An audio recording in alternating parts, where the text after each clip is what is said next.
Hi everyone, कैसे हो आप लोग।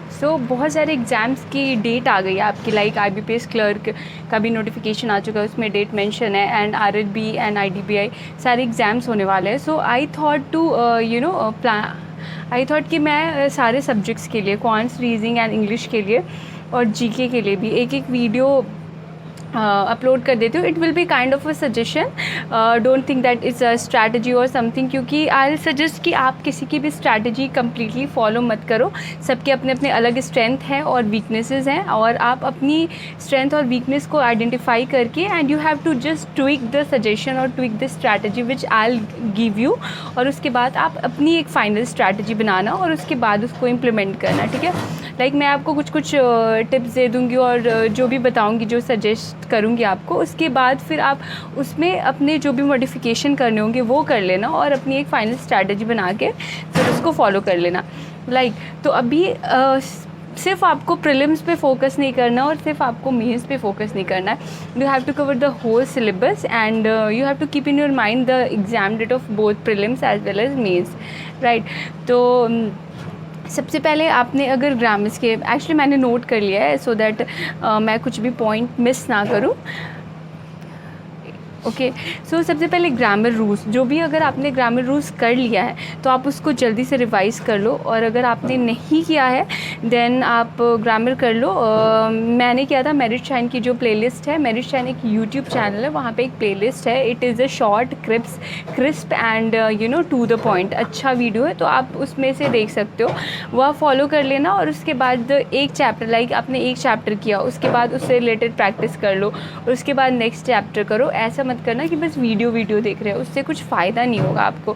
You have to do a video and simultaneously you have to practice. Apart from that let's talk about vocab. आपको ऐसे कुछ अलग से कॉपी बना के, नोट्स बना के ये सब करने की कोई ज़रूरत नहीं है। आप जब एडिटोरियल पढ़ते हो तो कुछ वर्ड जो है ना वो फ्रीक्वेंटली यूज होते हैं, कुछ वर्ड बार बार रिपीट होते हैं, राइट। तो वो आपको वैसे भी याद हो जाएगा। और इन केस अगर कुछ कुछ वर्ड्स हैं जो आप नहीं याद कर पा रहे हो तो आप फ़ाइन, अगर आप नोट्स बनाना चाहते हो, अगर आपको सूट करता है तो आप बना सकते हो, but keep in the mind that revision is the key. अगर आप ऐसे बना के रखते जा रहे हो तो कोई फ़ायदा नहीं है। और उसके अलावा एक ऐप आती है वोकैब 24 करके। Vocab 24 is a good app which I have already used. उसमें क्या रहता है ना कि आपको एडिटोरियल मिलते हैं बहुत सारे डिफरेंट न्यूज़पेपर से, लाइक द हिंदू से, इकोनॉमिक टाइम्स से, लिवमेंट से, तो काफ़ी सारे एडिटोरियल्स रहते हैं। और एक वोकैब का भी सेक्शन रहता है, 10 वोकैब पर डे देते हैं वो, और उसमें मेमोनिक्स भी रहता है और पिक्टोरियल रिप्रेजेंटेशन वे रहता है। So I think it's a good way कि वो आपके माइंड में थोड़ा सा अच्छे से याद हो जाएगा आपको। सो चेक दैट ऐप, और अगर अच्छा लगे तो वोकैब उससे कर लो। उसमें आपको लिखने की कोई ज़रूरत नहीं, आप पर डे का उसी में से कर लेना और फिर रिवाइज़ कर लेना, वैसे हो जाएगा। देन आइडियम एंड फ्रेजेस जो है वो आप प्रीलिम्स के लिए तो इग्नोर कर सकते हो, उतना कुछ इम्पॉर्टेंट है नहीं, but for mains it is important, क्योंकि मेंस में आते हैं क्वेश्चंस अच्छे से। तो कुछ कुछ जो इम्पॉर्टेंट आइडियम एंड फ्रेजेस हैं वो आप कर लो। लाइक फॉर द सोर्स मैं आपको ये सजेस्ट करूँगी, नीतू शर्मा की आती है प्लेंट टू पैरामाउंट। हाँ, तो वो उसमें ना कुछ कुछ इम्पॉर्टेंट वो क्या आइडियम एंड फ्रेजेस हैं वो आप कर लो। और you can go for PDF also, और PDF आप एक रिलायबल सोर्स जो आपको लगे वो देख लो। मैंने नहीं किया था किसी सोर्स से, लाइक ऑलिव बोर्ड और ग्रेडअप और प्रैक्टिस मॉक, इस वजह से मैं आपको सजेस्ट नहीं कर रही हूँ। आप देख लो किसका आपको अच्छा लग रहा है, और कुछ कुछ और आप प्रीवियस ईयर में भी देख लो कौन कौन से आइडियम एंड फ्रेजेस आए हुए हैं, तो उससे आपको एक काइंड ऑफ आइडिया मिल जाएगा। Do not miss to check the previous year papers. आपको पूरे पैटर्न, क्वेश्चन लेवल, टाइप ये सब पता चल जाता है, तो इसलिए प्लीज़ आप एक बार प्रीवियस ईयर क्वेश्चन पेपर देख लिया करो किसी भी एग्ज़ाम्स में बैठने से पहले। Then let's talk about reading. Reading is बहुत ही ज़्यादा इम्पॉर्टेंट है पूरी इंग्लिश के लिए। अगर आपकी reading speed and comprehension, if these two things are good, तो आप बहुत ही अच्छे से स्कोर कर सकते हो इंग्लिश में, बहुत ही अच्छे से। लाइक अगर आपको थोड़े बहुत ग्रामर्स रूल्स भी नहीं याद है ना, फिर भी अगर आपकी रीडिंग, आप फ्रीक्वेंटली रीड करते हो और आपकी रीडिंग और कॉम्प्रिहेंशन दोनों अच्छी है, तो आप एक अच्छा डिसेंट स्कोर कर सकते हो इंग्लिश में। And English is the saviour my friend. अगर मेंस में कभी कभी ऐसा होता है ना, क्वेश्चंस पेपर बहुत टफ आ जाते हैं क्वांट्स एंड रीजनिंग के लिए, तो you can easily score good marks in English. So please do not avoid, do not ignore this section. Okay, let's talk about the reading part. Reading speed and comprehension, these two things are the most important for English. आपको अगर grammars के कुछ rules नहीं भी याद है, फिर भी अगर आपकी रीडिंग स्पीड और कॉम्प्रिहेंशन अच्छा है आपका, then you can score good marks in English.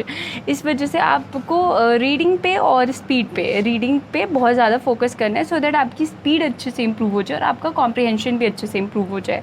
ठीक है, तो लेट्स ओके, तो आप रीडिंग के लिए क्या करोगे? सबसे पहले तो आप एक एडिटोरियल पढ़ना है आपको, 30 मिनट्स पढ़ लो, या फिर 2, जैसा भी आपको सही लगे, 2 आर्टिकल्स 3 आर्टिकल्स, आपके पास जितना भी टाइम है उसके अकॉर्डिंग पढ़ लो। अब आप एडिटोरियल, ऐसा नहीं है कि आप द हिंदू का ही पढ़ो या फिर आप द इकोनॉमिक्स टाइम का भी पढ़ो, आप किसी भी न्यूज़पेपर का पढ़ लो जो भी आपको सही लग रहा है। कोई भी एक न्यूज़पेपर ले लो, उसके एडिटोरियल पढ़ लो। एडिटोरियल पढ़ने से आपको ये फ़ायदा होगा कि एक आपकी रीडिंग हो रही है, अपार्ट फ्रॉम दैट जो भी बर्निंग टॉपिक्स है, जो रिसेंटली टॉपिक्स हैं, हॉट टॉपिक्स हैं, वो उस पर काइंड ऑफ आपका एक ओपिनियन फॉर्म कर रहा है। तो अभी जैसे एग्ज़ाम्स आ रहे हैं, तो SBI PO के भी एग्ज़ाम्स आएंगे और IBPS PO का भी एग्ज़ाम आएगा, तो इन सब चीज़ों में ना डिस्क्रिप्टिव में आपको हेल्प करेगा ये, है ना। और अगर आप बिल्कुल भी नहीं चाहते एडिटोरियल पढ़ना, देन आई विल सजेस्ट कि आप कुछ आर्टिकल्स ये सब पढ़ लो, कुछ नॉवेल्स पढ़ लो, द रीडिंग इज़ द। उसके बाद एडिटोरियल के बाद आपको करना है RC। अब ऐसा मत सोचना कि आप न्यूज़पेपर पढ़ रहे हो और फिर बस एडिटोरियल पढ़ रहे हो तो उससे आपका हो जाएगा, ऐसा कुछ नहीं है। आपको RC करना है, बहुत करना है अच्छे से RC, क्योंकि आपको ना ऐसे पता चलेगा कि आप अप्रोच कैसे करोगे। RC जो मेंस का होगा, स्पेशली फॉर PO या फिर क्लर्क का भी कभी टफ आ जाता है, तो उसमें आपको समझ में आएगा कि आप कैसे अप्रोच करोगे क्वेश्चंस। और कभी कभी ना आप वो जो पूरा पैसेज रहता है ना, वो रीडिंग RC में ना पूरे पैसेज पे इक्वली आपको फोकस नहीं करना होता है, क्योंकि आपको जल्दी टाइम ड्यूरेशन के अंदर ख़त्म करना है। लाइक तो you will not give that whole passage equal importance.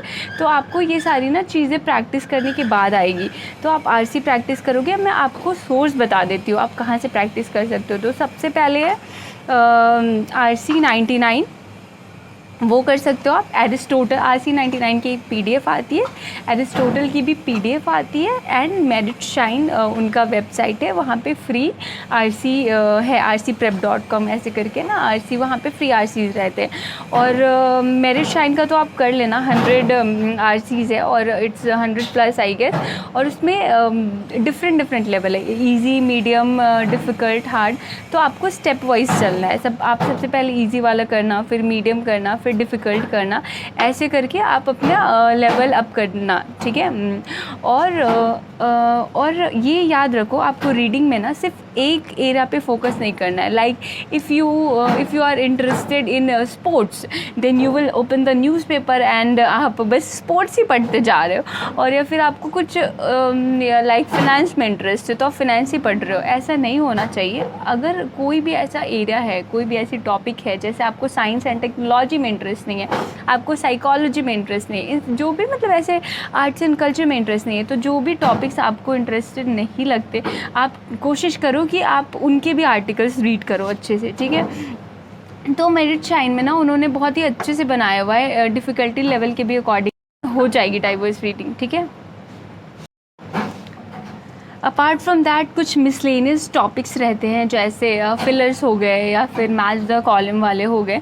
तो जो भी मिसलेनियस टॉपिक्स हैं उनकी भी आप प्रैक्टिस कर लो एक बार अच्छे से, और अपना अप्रोच देख लो कि आप एग्ज़ाम में कैसे अप्रोच करोगे उसको, मिसलेनियस वाले क्वेश्चंस को, ठीक है। टॉपिक वाइज कर लेना और एक बार कर लेना पूरा। और सो आपको इंग्लिश में ना कुछ प्रीलिम्स के लिए अलग से प्रिपरेशन करने की ज़रूरत नहीं है। आप जब ये सारी चीज़ें करोगे ना तो आपकी मेंस की भी प्रिपरेशन हो जाएगी और प्रीलिम्स की भी साथ में ही हो जाएगी, क्योंकि इट्स ऑल अबाउट आप कितनी जल्दी पढ़ते हो और कितना सही पढ़ते हो। Speed and comprehension, again I am just reiterating this thing कि स्पीड एंड कॉम्प्रिहेंशन, बस ये 2 चीज़ें हैं जो आपको बहुत ज़्यादा फोकस करनी है। तो फिर ये और अब जब आपका सब कुछ ख़त्म हो जाएगा और एग्ज़ाम जब पास रहेंगे, लाइक कुछ दिन बचे रहेंगे एग्ज़ाम में, then you will switch to mock, sectional mocks mains के लगाना आप। प्रीलिम्स के सेक्शनल मॉक की मैं बात नहीं कर रही हूँ, वो हो जाएगा, ट्रस्ट मी वो हो जाएगा।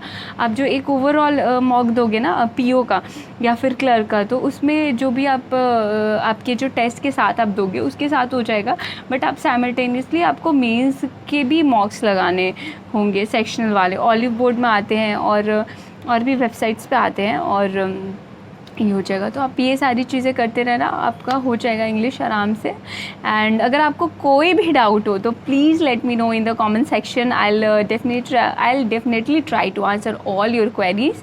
एंड मैं जल्दी रीजनिंग और कॉन्ट्स की भी वीडियो अपलोड करूँगी। And okay, if you have any kind of suggestion, if you want me to upload any kind of video related to subject or anything else, let me know in the comment section. See you in the next video. Bye bye.